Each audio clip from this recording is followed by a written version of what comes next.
بسم اللہ الرحمن الرحیم۔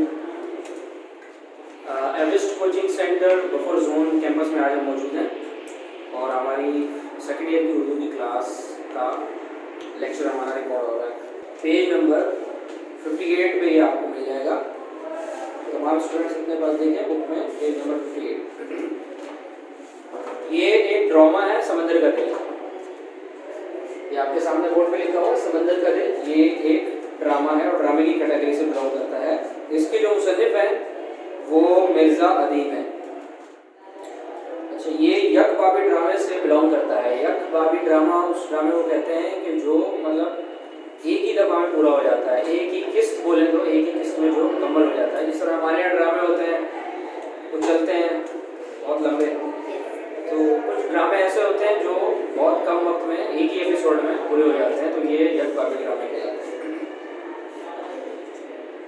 اس میں جو افراد ہیں اور جو کردار ہیں اس میں مرکزی کردار ہے حسنہ کا۔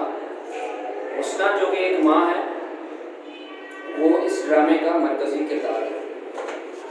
اس کے بعد حسنہ کی سہیلی ہے رکھی، جو اس کے پڑوس میں ہی رہتی ہے، ٹھیک ہے۔ حسنہ کا شوہر ہے عباس، اس کا نام ہے۔ اسی طرح رکھی کا بیٹا ہے شبیر، اس کا نام ہے۔ اور حسنہ کا جو اپنا بیٹا ہے اس کا نام شفیع ہے، اس کی بہو ہے اور پوتا ہے۔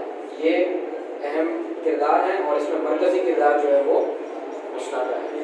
اور یہ ڈرامہ محفوظ ہے۔ محفوظ کا مطلب کیا ہوتا ہے؟ لیا گیا کس کتاب سے یا کس جگہ سے؟ اس کا سورس ہے لغو اور تعلیم۔ اس ڈرامے کا جو مرکزی کردار ہے، مرکزی خیال ہے، یا اس ڈرامے میں جو اصل نقطہ پیش کیا گیا ہے وہ یہ کہ ماں جو ہوتی ہے اس کا دل بہت بڑا ہوتا ہے، سمندر کی ماں۔ اس طرح ایک سمندر ہوتا ہے نا، اپنے اندر وہ نہ جانے کیا کیا سمویا ہوا ہوتا ہے، کسی کو نہیں پتا اس کے اندر کیا ہے، کیا کیا چیزیں بھری پڑی ہیں۔ اسی طرح ایک ماں کا دل بھی ہوتا ہے۔ اولاد کی دکھ درد تکلیفیں پریشانیاں تو اس کے اندر ہوتی ہی ہوتی ہیں، وہ اس کو سموئے ہوئے ہوتی ہے اپنے دل کے اندر، اور نہ جانے کیا کیا وہ دکھ درد اور تکلیفوں کو اپنے دل کے اندر سمو کے اور صبر کے ساتھ وہ اپنی زندگی کو گزار رہی ہوتی ہے۔ اسی بات کو ریپرزینٹ کیا گیا ایک واقعے کی صورت میں۔ وہ واقعہ یہ ہے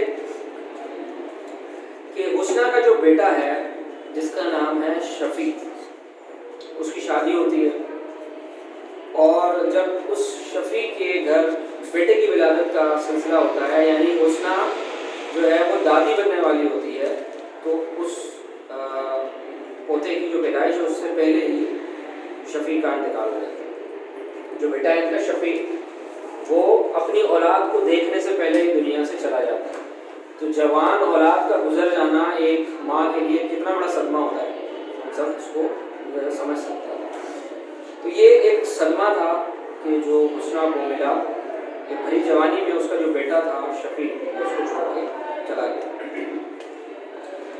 لیکن پھر یہ ہوتا ہے کہ وہ اپنی بہو کو اپنے جو میکہ ہوتا ہے وہاں بھجوا دیتی ہے کہ وہاں جائے گی اور وہاں پہ اس کی کیئر ہوگی، جس طرح ہمارے یہاں رواج ہوتا ہے۔ تو وہاں پر اس کی ولادت ہوتی ہے پوتے کی، اور اس کے بعد جب یہ خوشی کی خبر ملتی ہے تو سب جو ہے بہت خوش ہوتے ہیں، حسنہ بھی خوش ہوتی ہے، اس کے دیگر گھر والے بھی خوش ہوتے ہیں کہ اللہ تعالیٰ نے چلو اگر بیٹا لیا ہے تو اس کے بدلے ایک اس کا نعمت بدل دے دیا ہے، جس کی وجہ سے تھوڑا سہارا انسان کو ہو جاتا ہے، وقتی طور پہ انسان کا دل جو ہے وہ لگ جاتا ہے دنیا میں۔ اب کچھ عرصے کے بعد ان کو ایک خبر ملتی ہے خط کے ذریعے کہ وہ جو بہو ہے اور جو پوتا ہے وہ دونوں آ رہے ہیں واپس ٹرین کے ذریعے۔ تو اب ان کی آمد کا جو ہے وہ ایک بڑا زبردست استقبال کیا جاتا ہے، اور اس استقبال کی تیاریوں میں سب مصروف ہوتے ہیں۔ حسنہ جو ہے وہ پورے گھر کو سجاتی ہے، اور اس تمام تر سجاوٹ کے اندر اس کی جو پڑوسن ہے رکھی، یہ بھی آ جاتی ہے۔ یہ بھی دونوں مل کے گھر کو خوب سجاتے ہیں، بچے کے لیے فیڈر اور دودھ وغیرہ کا انتظام ہوتا ہے، اور گھر میں کھلونے لے کر آئے جاتے ہیں، اور دیواروں کے اوپر بچوں کی تصویریں اور نہ جانے کیا کیا جو کچھ کر سکتے تھے وہ ان دونوں کے استقبال میں وہ لوگ کرتے ہیں۔ مٹھائیاں منگوائی جاتی ہیں محلے والوں کا منہ میٹھا کرانے کے لیے۔ اسی اسنا میں کچھ بچے آ جاتے ہیں اور ڈھول بجائیں گے اور ہم تو خوشیاں منائیں گے. پہلے کے زمانے میں ایسا ہوتا تھا کہ پورا محلہ مل کے خوشی کو سیلیبریٹ کیا کرتا تھا. آج کل تو ہم لوگوں کے پاس ٹائم ہی نہیں ہوتا نا. کس کے گھر جناب ولادت ہو رہی ہے, کس کے گھر وفات ہو رہی ہے, کس کے گھر پیدائش ہو رہی ہے, تو کچھ ہمیں پتہ نہیں ہوتا, یا رسمی سی ہماری جو ہے وہ یہ سیلیبریشنز رہ گئی ہیں. رسمی طور پہ ہم شرکت کرتے ہیں, وقت نہیں ہے, دنیا بہت فاسٹ ہو گئی ہے. تو پہلے کے دور میں ایسا نہیں ہوتا تھا. پورا محلہ جو ہے وہ خوشیوں میں بھی اور غمیوں میں بھی, جو ہمارے غم اور دکھ درد تکلیفیں ہوتی تھی اس میں شریک ہوا کرتا تھا. اب جو اس کا شوہر ہے حسنہ کا, عباس, اور رکی کا جو بیٹا ہے شفیع, یہ دونوں اسٹیشن جاتے ہیں کہ ہم ان کو اسٹیشن سے پک اپ کریں گے اور لے آئیں گے. اور گھر میں تیاریاں ہو رہی ہوتی ہیں. اب گھر میں جب یہ تمام تیاریاں ہو رہی ہوتی ہیں تو حسنہ کو اپنے بیٹے کی یاد آتی ہے جو دنیا سے جا چکا ہے. کیونکہ انسان کو ایسے موقعوں پر یاد تو آتی ہے نا, تو وہ اپنے بیٹے کو یاد کر کے اداس ہو جاتی ہے اور آنسو وغیرہ اس کے نکل آتے ہیں. تو اس کی جو دوست ہے رکھی, وہ اس کو سمجھاتی ہے کہ دیکھو اللہ تعالیٰ اگر ایک سہارا چھین لیتا ہے تو کوئی دوسرا سہارا ضرور انسان کو جینے کا دے دیتا ہے, جس سے انسان جو ہے پھر دوبارہ سے سنبھلتا ہے اور دوبارہ سے وہ زندگی کی طرف لوٹ آتا ہے. تو بس یہی باتیں ہو رہی ہوتی ہیں ان کی.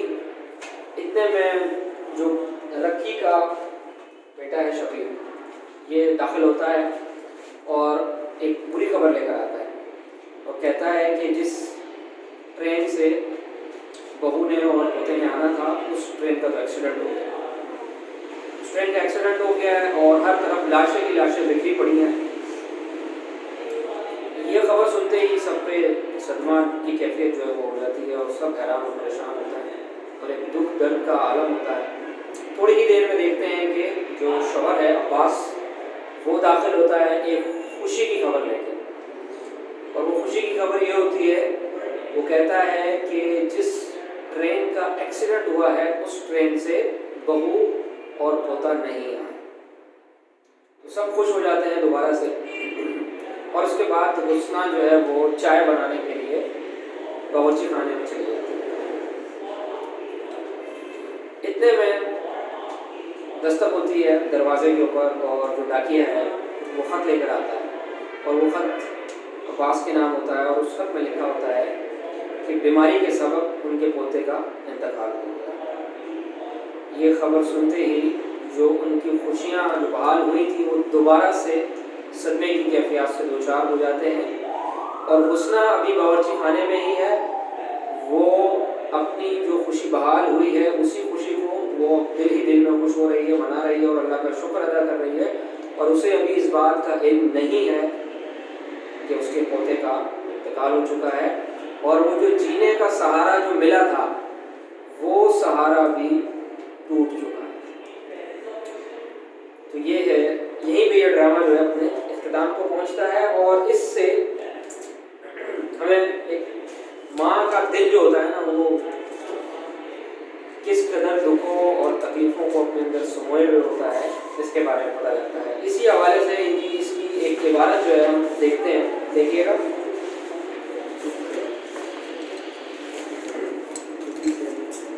پیج نمبر 64 پہ لاسٹ جو پیراگراف ہے اس سے اوپر والا سیکنڈ لاسٹ پیراگراف, تھوڑا سا اس سے اوپر دیکھیے گا. دیکھیں رکھی کہتی ہے کہ سوچ رہی ہوں کہ انسان کو زندہ رہنے کے لیے کیسے کیسے سہارے مل جاتے ہیں. ایک سہارا ٹوٹ جاتا ہے تو دوسرا سہارا مل جاتا ہے.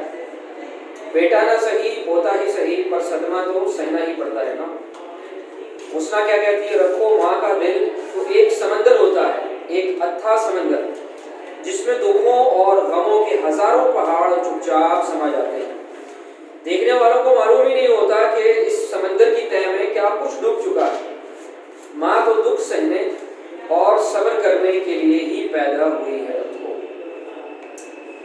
تو یہ جو ان کی گفتگو ہے تو اس سے اندازہ ہوتا ہے کہ ماں کا دل واقعی میں ایک اللہ تعالیٰ نے ایک ماں کے دل کو بنایا ہی ایسا ہے کہ وہ اس کا دل جو ہے وہ بہت بڑا اور بہت نرم ہوتا ہے اپنی اولاد کے. اسی لیے آپ دیکھیں کہ بچے جو ہوتے ہیں وہ اپنی جو والدہ صاحبہ ہوتی ہیں ان سے زیادہ اٹیچ ہوتے ہیں, ان سے زیادہ مانوس ہوتے ہیں اور جب وہ کوئی غلط کام کرتے ہیں آبا حضور کی جانب سے تھوڑا سا انہیں خطرہ ہوتا ہے پٹائی ہونے کا، تو وہ کہاں پہ امان تلاش کرتے ہیں؟ کس کی پناہ میں چلے جاتے ہیں؟ اماں کی۔ ماں جو ہے وہ رشتہ ہی ایسے اللہ تعالیٰ نے بنایا ہے، اسی لیے تو ماں کے قدموں کے نیچے اللہ تعالیٰ نے جنت کو رکھ دیا۔ اور ایک شخص آیا آپ صلی اللہ علیہ وسلم کی بارگاہ میں، اس نے کہا کہ مجھ پر سب سے زیادہ حق کس کا ہے؟ فرمایا تمہاری ماں کا۔ اس نے پوچھا پھر کس کا؟ فرمایا تمہاری ماں کا۔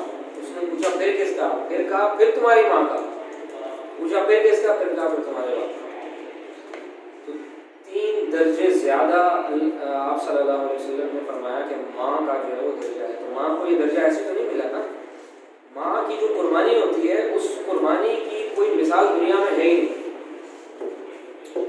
جس طرح ماں اپنے بچے کو دنیا میں لانے کا ایک سبب بنتی ہے، اس سبب کا کوئی اور نعم البدل ہے ہی نہیں دنیا میں، انسان اس کا حق ادا کر ہی نہیں سکتا۔ ایک شخص نے پوچھا حاضر ہو کے کہ میں نے اپنی ماں کو کندھوں پہ اٹھا کے حج یا عمرہ وغیرہ کے معاملات کروا دیے تو کیا میں نے حق ادا کر دیا؟ نہیں۔ جب آپ دنیا میں تشریف لا رہے تھے تو اس وقت جو تکلیفیں تمہاری والدہ نے برداشت کی نا، اس میں سے کسی ایک کا بھی تم نے ابھی حق نہیں ادا کیا۔ ماں اور باپ ایسے تو دونوں ہی ہمارے لیے بہت ہی قدر و منزلت والے رشتے ہوتے ہیں، لیکن بالخصوص ماں جو ہوتی ہے نا، یہ اس کا اپنی اولاد کے ساتھ ایک بڑا رشتہ ہوتا ہے۔ اور یہ تو پھر انسانوں کی ماں کی ہم بات کر رہے ہیں، ماں تو ماں ہوتی ہے، اگر وہ کسی جانور کی بھی ہو تو آپ دیکھیں بلی کے بچوں کے پاس جب وہ چھوٹے چھوٹے ہوتے ہیں تو آپ ذرا جا کے دکھائیں۔ اچھا، جو کتیا ہوتی ہے نا، اس کا تو ایکسپیرینس آپ سب کو ہوا ہوگا۔ وہ جو چھوٹے چھوٹے اس کے بچے ہوتے ہیں، اس کے قریب سے کوئی گزر نہیں سکتا، وہ ایسا کاٹتی ہے اور ایسا پیچھے لگتی ہے خون خوار۔ اور اس طرح کی ویڈیو کلپ بھی آپ نے دیکھے ہوں گے، بطخ جو ہے وہ اپنے بچوں کو کس طرح سے روڈ پار کروا رہی ہے، لے کے جا رہی ہے، ان کی حفاظت کر رہی ہے۔ تو یہ دیکھیں ممتا تو اس کو اللہ تعالیٰ نے کسی مخلوق کے ساتھ خاص نہیں رکھا، وہ چاہے انسان کی ماں ہو، کسی پرندے کی ہو، کسی جانور کی ہو، ماں کے اندر وہ قدرتی طور پہ وہ چیز آ جاتی ہے کہ جب وہ ایک بچے کی پیدائش کا سبب بنتی ہے نا، اللہ تعالیٰ اس کے دل میں خود ہی وہ ساری چیزیں ڈالتے ہیں، ممتا۔ تو وہ ممتا کا جو احساس ہوتا ہے نا، وہ بس اس کے دل کو جو ہے بہت بڑا بنا دیتا ہے، سمندر بنا دیتا ہے۔ وہی اپنی اولاد کو پھر بڑا کرتی ہے، پرورش کرتی ہے، اور پھر اولاد کا جو دکھ ہوتا ہے نا، وہ جو ہے وہ اس ماں سے کوئی پوچھے کہ وہ کس طرح جو ہے وہ برداشت کرتی ہے۔ بہرحال ایک بہت ہی زبردست سا یہ ڈرامہ ہے۔ پیپر میں اس میں سے کیا آ سکتا ہے؟ نو، خلاصہ۔ اگر آئے گا تو خلاصہ آئے گا۔ ویسے موسٹ امپورٹنٹ ٹاپک نہیں ہے یہ خلاصے کے لیے، اگر آیا تو صرف اور صرف خلاصہ آ سکتا ہے، بس اس سے زیادہ اس میں سے کچھ نہیں آئے گا۔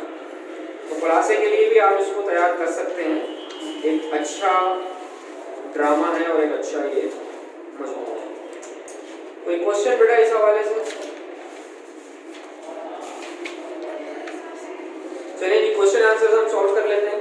حسنہ نے اپنی بہو اور پوتے کے آنے کی خبر سن کر گھر میں کیا کیا انتظام کر رکھے تھے؟ کیا کیا تھا؟ سجایا تھا، پھول پتیاں لگائی تھیں، کھلونے منگوائے تھے، تصویریں لگائی تھیں، دودھ منگایا تھا، فیڈر منگائے تھے، کھلونے منگائے تھے۔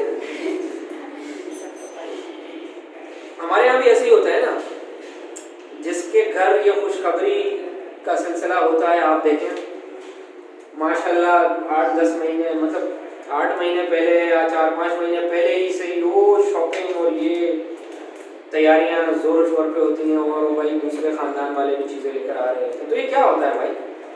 یہ قدرتی طور پہ اللہ تعالیٰ نے ایک جذبہ، ایک محبت رکھی ہے انسان کے دل میں۔ اب اگر کوئی کسی کے دل میں خوشی نہ ہو تو وہ پھر کیا کہا جا سکتا ہے اس کے بارے میں؟ اگلا سوال دیکھیے، حسنہ کے کن الفاظ سے پتہ چلتا ہے کہ قدرت اسے ایک اور دکھ سے دوچار کرنے والی تھی؟